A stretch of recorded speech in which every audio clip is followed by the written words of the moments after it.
Okay, guys, so I think this is attempt number 2 this week. Maybe number 3? Yeah, I think it's number 3. The only thing I started to, I don't even think I started to film the second one. But, or actually, no, I posted a little bit. So, the RC stuff was this weekend, and I just posted it as its own video. Then this is hopefully me going to rent a car dolly so I can go pick the Nova up. Just because at this rate I have had no luck waiting on the shop. They're good guys, but they've got a lot going on, and I don't really got anything else to work on at the moment. So instead of waiting for them, I'll just go down and pick my own car up and get to work on it. So it's not like they've done anything to it while it's been sitting there. They've literally moved it around. I think he did a little bit of a diagnostic on it, but we already kind of knew what was wrong with it. So yeah, let's go pick it up. At least attempt to go pick it up.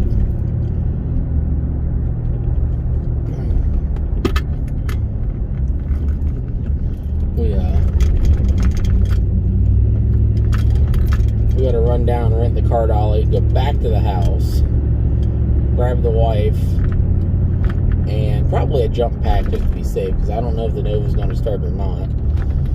So we'll grab her as an extra hand to help push it up onto a car dolly, and if it'll start, we'll have a jump pack so we ain't got it at battery. Either way, we'll see what happens. I'm not banking on it starting, just because I know he said last time he messed with it, he thinks that the ignition module went out in it.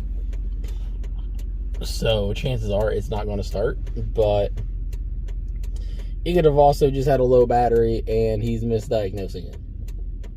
So we'll see what happens. I know basically since he said that, he's not touched it. So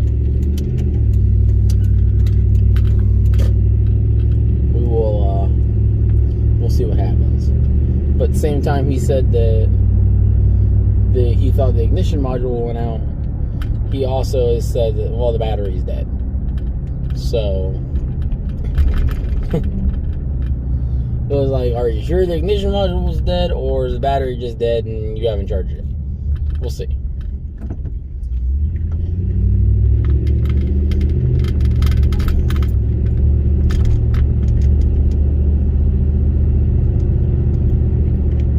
To be able to Main Street without a bunch of cars up here.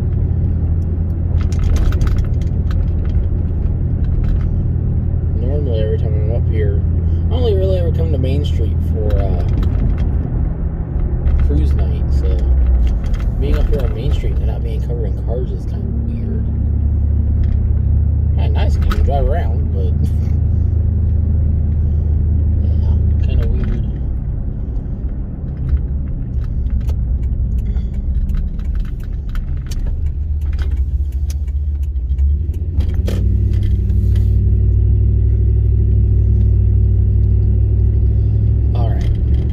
Stop rambling and we're just going to work on driving.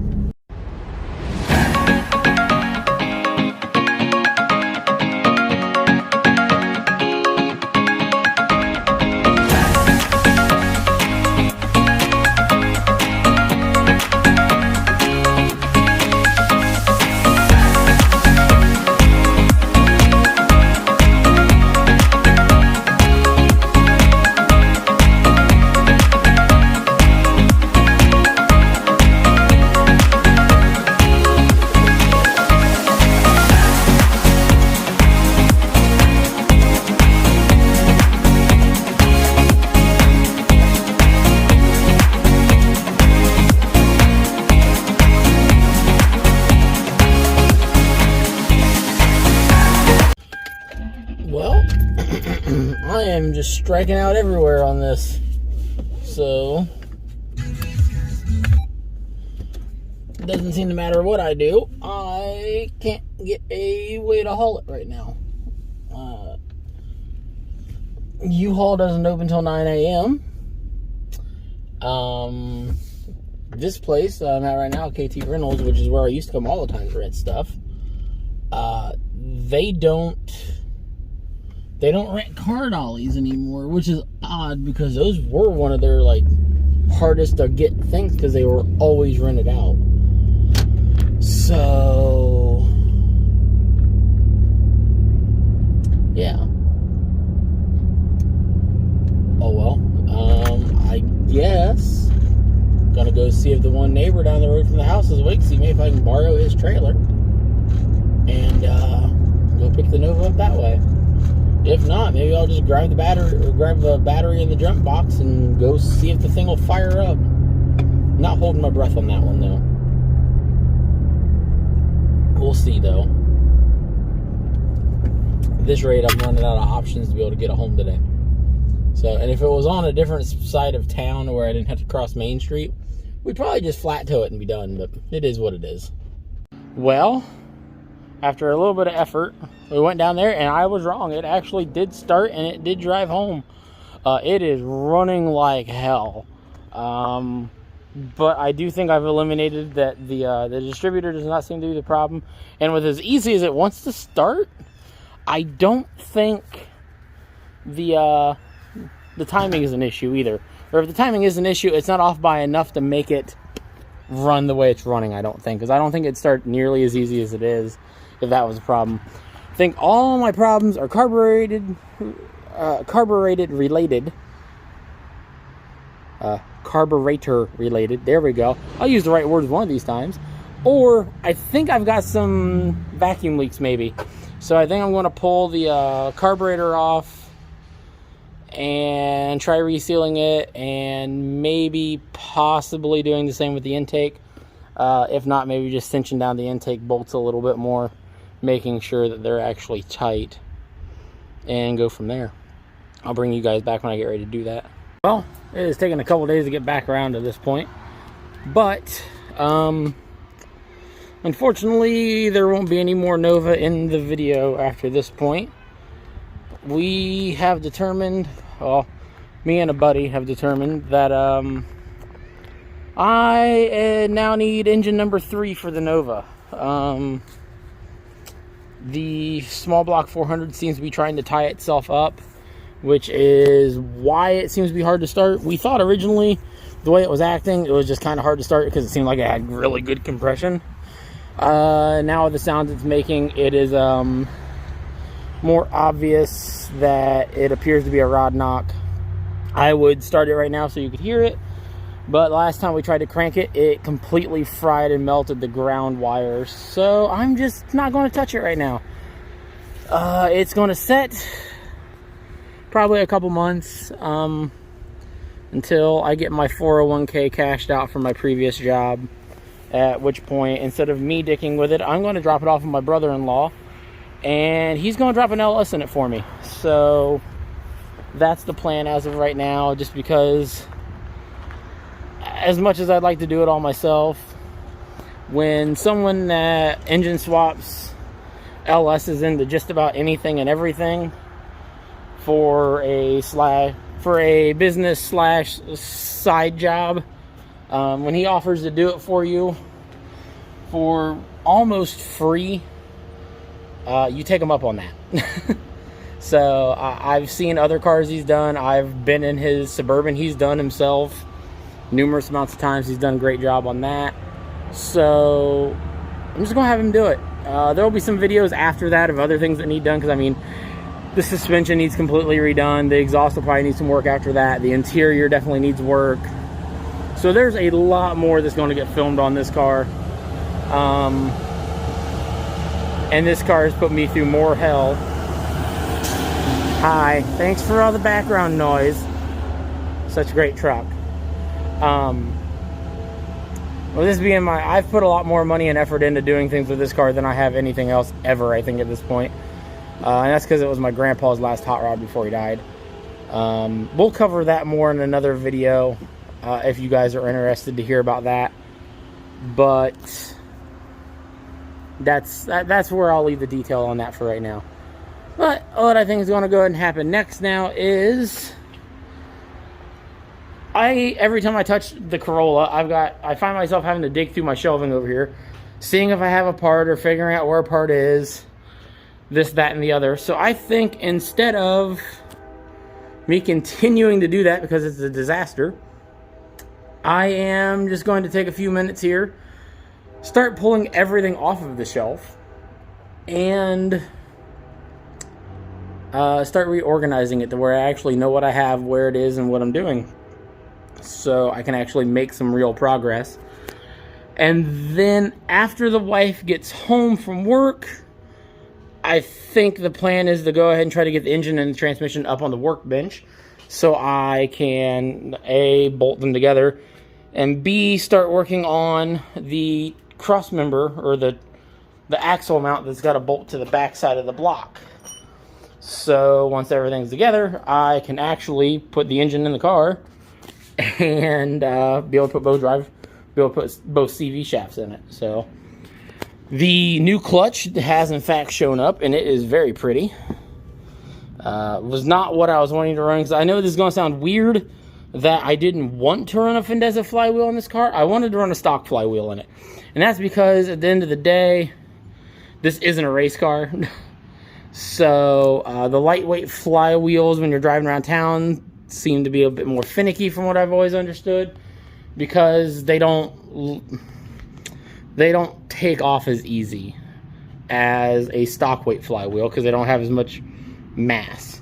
So I wanted the extra mass of a regular flywheel to make driving easier. But that flywheel was $300.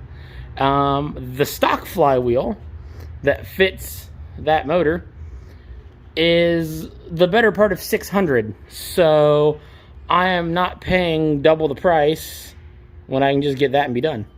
So yeah, all right. So I think the next goal is to go ahead and start cleaning this up. Maybe I'll pull the Tundra back here and start working on putting the headlights in, just to get this stuff off the shelf. Okay, apparently there is no way I can film the front of this truck and there not be a glare. Oh, hey, there we go. So on the list of things I have been needing to do for the last couple years at least is put new headlights in the Tundra. And when I say the last couple years, I mean I think those headlights have been sitting on the shelf longer than my 3-year-old out there in the pool has been alive. So I'm finally going to get around to doing that, and maybe that'll make the wife a little happier. We'll see. All right, I'm going to set you guys up and get it done.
Before I get the other side done, we're going to take a stop. We're going to take a second to stop and look.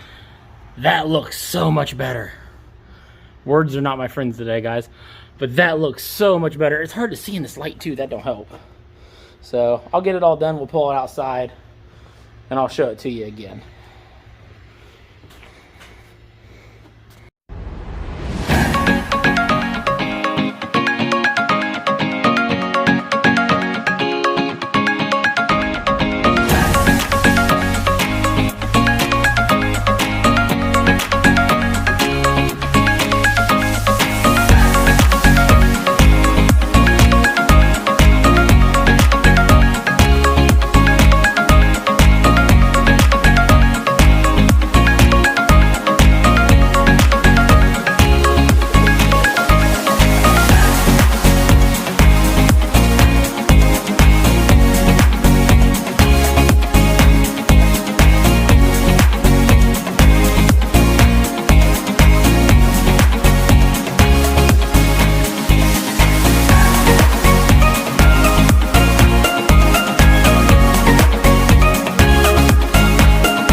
out of the garage. You guys can see a little bit better.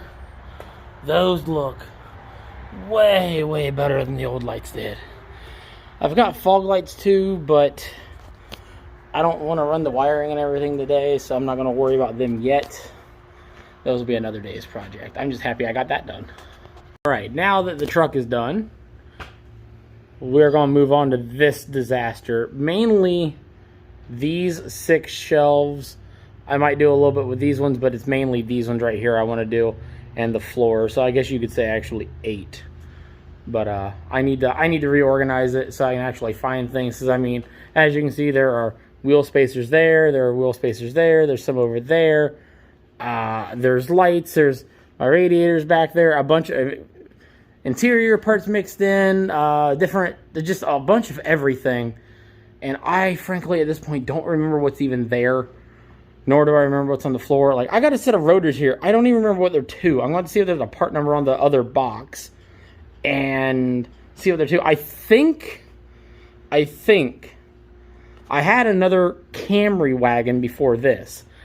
And if I remember right, I had ordered some parts for it. And then before they showed up, the engine had blowed up. Yeah, I know blowed up is just makes me sound redneck, but whatever. So I think those are for a 4-cylinder Camry. I'm not 100% sure, though. I've got to compare them possibly to the ones that are on the car, or see if I can find a part number on that box and figure out what they're to. Woody! You need your what? Is your kitty still in the truck? Alright, well, I guess I gotta go find a kitty in the truck. It's one of her stuffed animals. Well, we just said we're kitties in the house, but apparently I had a gallon size of Bondo on the back of the truck. That's new. All is right with the world again. We have located kitty. Alright, on to some actual work.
I know I said I wasn't going to start with this side, but the more I got to think about as I started cleaning, starting here gives me room to move things over.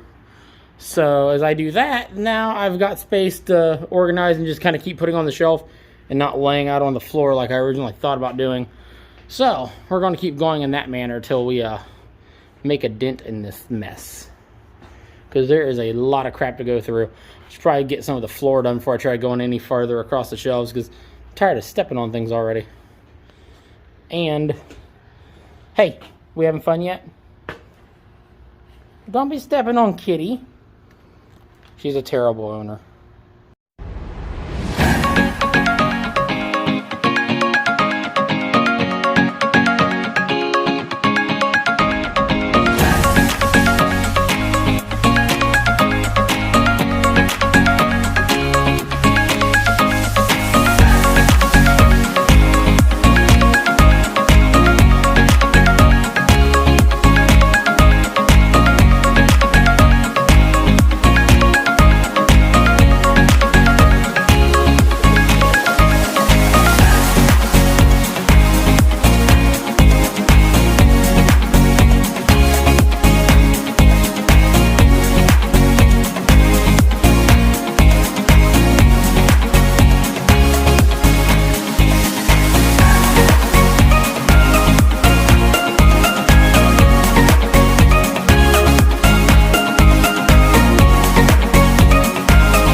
Okay, guys, this is taking a little bit longer than I thought it was going to because there's a lot more here than I thought there was. So I'll bring you back when I make a dent because I'm finding some really random stuff in here. Like I found a set of brake pads that are apparently to a Chrysler 200 or a 2020 Cherokee, a stainless steel line for I don't know what, but I think that's going to be my clutch pedal line for the Corolla now. Some paint from a Honda. Just finding a bunch of random stuff. I forgot that Proline sign was in there. I found a couple more sets of brake pads that are new. There's a lot of random stuff in here that I am just not sure what it is. So I'm going to go a little bit slower. Take my time, get it all figured out. Set of lowering springs for a Toyota Matrix / Pontiac Vibe that I forgot that I even had. Those are probably going up on Facebook Marketplace. Yeah, just a bunch of stuff. Well, that is looking much better. I got everything more or less organized now. Everything on the top shelf is actual car parts with the exception of this stuff, which that's because this stuff's going to be going in the car next. This right here is some of the interior stuff. The stuff down here is stuff that is either spares or I don't think is going to actually go into the car. This is, besides my son's Cobalt toolbox, this is all the random stuff that actually has nothing to do with this car or anything I actually own currently. The exception to the small block Chevy valve covers, which are going to end up having to go away. All my wheel spacer stuff, some other random bits and stuff, like the fog lights for the wife's truck's in there, the headlights and stuff for the Corollas right here. Right about here is where the divide happens. Everything over this way is all Corolla. This is going to get cleaned up later. I'll worry about that then. And I've got some stuff laying here on the hood of the Rambler I got to figure out what I'm doing with. But this is way better than it was so far. And it allowed me to get some of the stuff out of the way over here on the workbench. So I can now start looking at getting the engine and the transmission actually up onto the workbench and start getting them put together and figuring out the rear axle mount that holds this CV shaft on. So, because once I get this figured out, this is the one big thing stopping me from throwing it all together and getting it in the car. So, and that's because, frankly, I want to have that done before it's in the car, and I got to try to lay on the ground underneath of it to figure out how it's going to work. And I just, way more effort than I'm willing to put out. As good or as bad as that sounds, it's not worth the fight. So, and I found my strut tower brace while I was doing all this. So that makes me happy. Had a mild bit of a panic attack. I only found one of the headlights up here on the workbench. Then I looked inside the car, and here's the other reason why I wanted to get this cleaned up. Because while there's a lot of stuff for the car outside of the car, there's also a lot of the stuff for the car inside of the car. I'd like to get that all out so I can actually work on the interior some more. As you can see, it still has the old automatic shifter in it yet. That needs to go away. So I got a lot to do in here yet. A whole bunch to do under here. But I think the next things that are going to happen is, obviously, I want to put the brake master cylinder back in, the clutch master cylinder back in, get all those lines hooked up, get the steering rack put back in, possibly bolted back down, or bolted back to the actual steering wheel as well, before I get much farther with all that. So I want to have, obviously, I got to have the rack in before the engine goes in, because once the engine's in, you can't get the rack in. So those are the order of things I'm going to do next. Obviously, while I'm doing that, I'm going to convert from the automatic brake pedal to the manual brake pedal.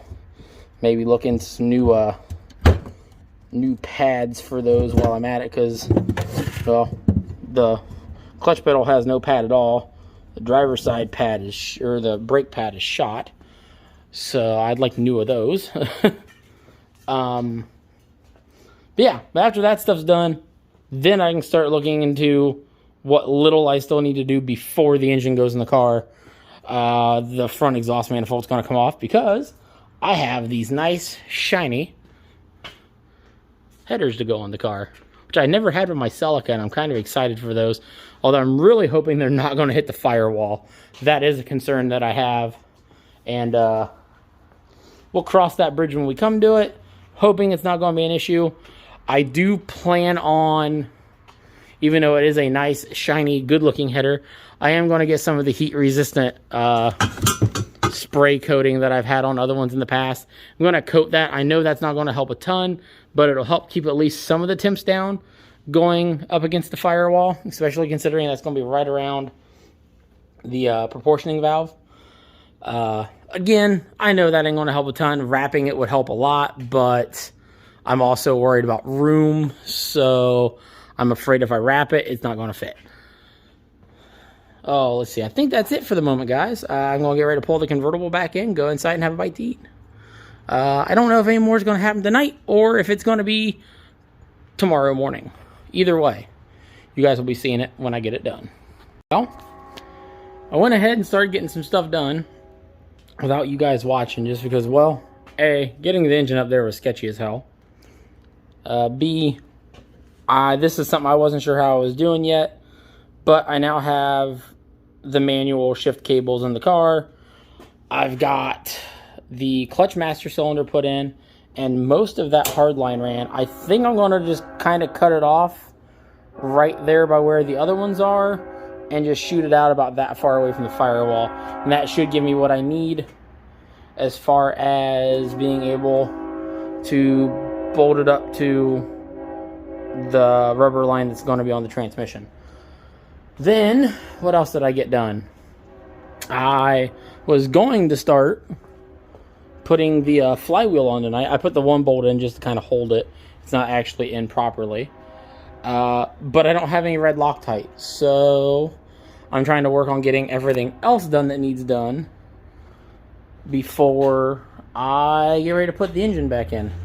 I'm hoping, fingers crossed, by the end of tomorrow night, that will be in here. But I'm not 100% holding my breath on that because I've got to make the bracket that's going to bolt on right here. And this being this odd bolt pattern that it is going to take me a couple tries to get right. And I've got to get the steel to do it. Right now I don't have the steel that I can do it with. I think if I was to use anything I have right now, which would be that big square tubing down below there that I have now determined I don't feel like digging out, I would not be able to get all 4 of these bolt holes. I could get the bottom 2 and this one. I wouldn't be able to get this one. So I'm going to have to get an oversized plate that I can somehow manage to get all 4 of them with, because I don't want to weld seam through any of that. I want that to be a solid plate, and then the stuff coming off of it to be welded to it. So, yeah. That's going to take some figuring out. I've did it before, but it's been like 6 years. So I don't exactly remember how I did it. We'll cross that bridge though. Well, getting a little bit more done. The master cylinder is in the car but not bolted down yet. And I've turned part of my workbench into a bloodbath, trying to make sure I actually have some fluid in the power steering rack before I looped it.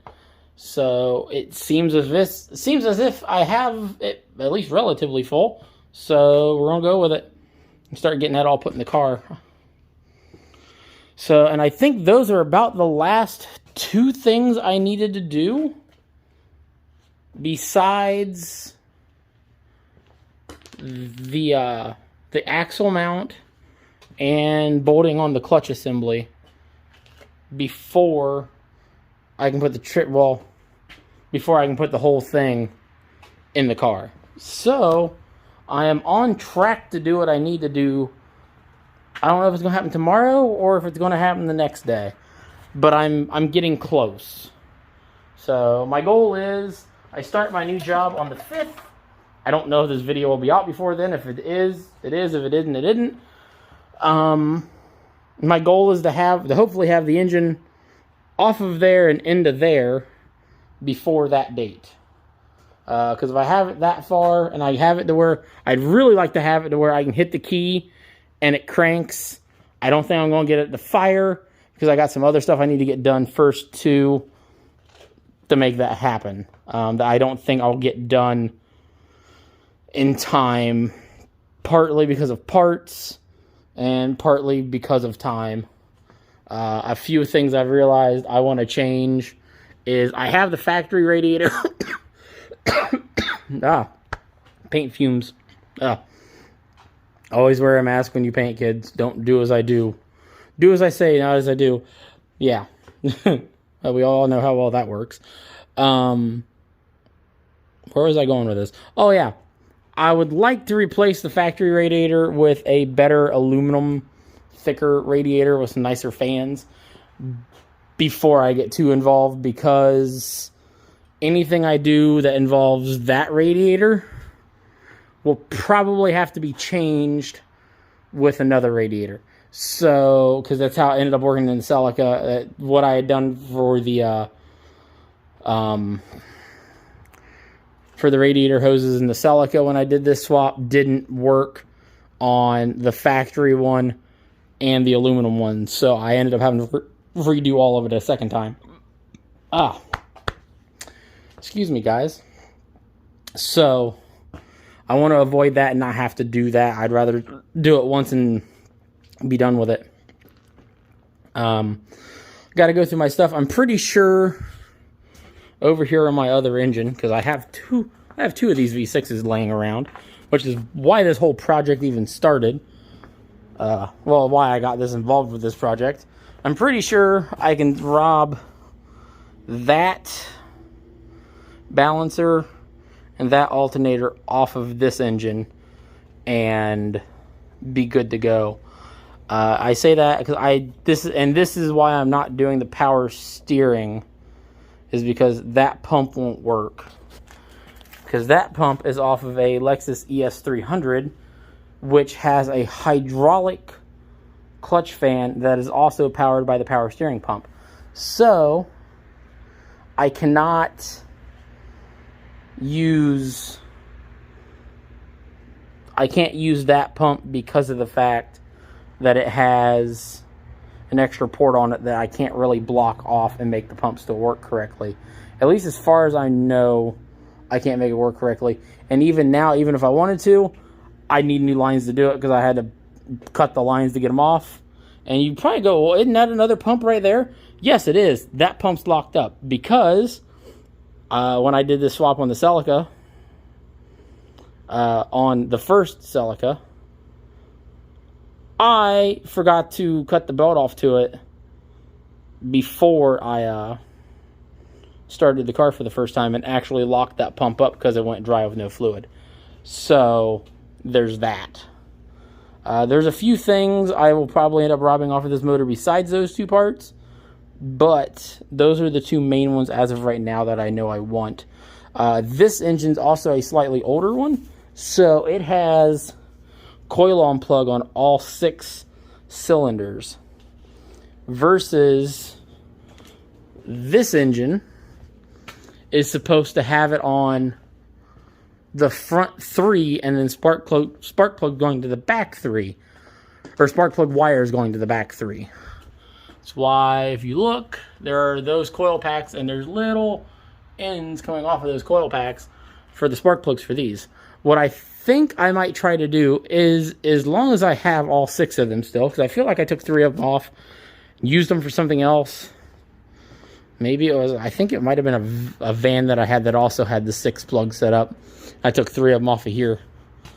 Because I know the back 3 are still there, but I don't believe the front 3 are. So if I can find the front 3, which could simply just be laying up here at the engine, I'm going to cut the plugs off of it and wire it in the proper series to run 6 coil packs on here. I don't need to do that, but I'd like to do that because I've never been a huge fan of the wasted spark setup that it has. I like the 3 coils better because I feel like it's more even. I'm probably overthinking it, but whatever, don't care. And if it's wired that way also, if I decide later that I want to swap to 6 LS1 coil packs or something, or 6 better Subaru packs, whatever it may be, it's easier because then all I gotta do is change some plugs. I don't have to rewire everything then. It's already done. I just gotta change a couple plugs and I'm done. So I'd like to do that. All right, enough rambling, back to work. All right, for the first time ever, this car has all 3 pedals in it. Just saying something. Still has the automatic shifter in it, but that's a step in the right direction. As well as I test fitted the rear header. I'm going to have to trim this one down, because right now it's a little too long and it hits the header. I'm going to have to do the same to one on the front as well, because the stud that would be this stud on the front side, so it would be up there, is having the same issue. And steering rack's bolted in completely, and I think I have it centered. I think. At least I hope I do. Because it would go just shy of 3.5 turns each direction. So I went just over 1.5 turns back to center. And that should have it close enough to where once everything is in the car, hopefully, fingers crossed, that'll be centered well enough that when I get it aligned, it'll actually look right. If not, the steering wheel will be coming off and I'll center it then. So yeah, that is good enough for what I need it to be right now. The next thing is going to happen, I don't think any more is happening tonight. I think I'm going to go to bed. I need to get Loctite so I can do that in the morning. Then I'll start doing that, start modifying for the headers. And start making the transmission bracket. You guys couldn't tell. It is late. It's going on like 12:30. So I should probably quit, go inside, and take a shower. Get back at this in the morning. Fun. And progress. As you can see, there is no transmission on the floor anymore. And that is because it is up here on the bench with the transmission, with the clutch in it, with the flywheel in it, and a grumpy baby following me around because she's hungry. So that being said, I know I was talking about earlier trying to get this in the car in this video, but I still need to make the axle mount yet. And I don't have the metal to make it like I thought I did, because the metal I have is way too thick. I don't have a way to cut it very well. I can't use it. So I'm going to have to do some shopping, see if I can find some metal. And I don't know if that's going to happen today, tomorrow, or the next week. So I don't want to drag this out and make this like a 3-week thing to get a video out to you guys on it. So I think I am going to end it there. There's been, I feel, a ton of progress in this video. I mean, obviously, we have the engine and transmission almost ready to go in the car. Everything in the engine bay is done. Except for, I think I got to tighten up like two of the brake lines. But other than that, everything in the engine bay that I needed to have done before the engine can go in the car is done. I didn't even know how I was going to do these shifter cables before we started. So, this is, for me at least, this has been a damn good video. So I'm very happy with my progress. Very happy that I got that together. So I will see you guys next time, where we will be building the CV shaft mount and getting that finally dropped in here. Well, not dropped in here. We're going to set it on the crossmember, bolt the crossmember onto it, and lift it all up into the car. So that's the next goal. That's what you guys will see next time. Along with, well, I think I need to do a little bit of tweaking on the MG again, because I think I got the valves just a little too tight. And we might be working on the 8.6 for a little bit, because I noticed the other day that it is outrageously uneven height-wise in the front. So, that being said, Daddy messed it up. Remember, guys, it's not about the destination, it's about the adventure. Get out, have some fun, work on your cars, spend some time with your little ones. I'll see you guys next time. Everyone have a good day.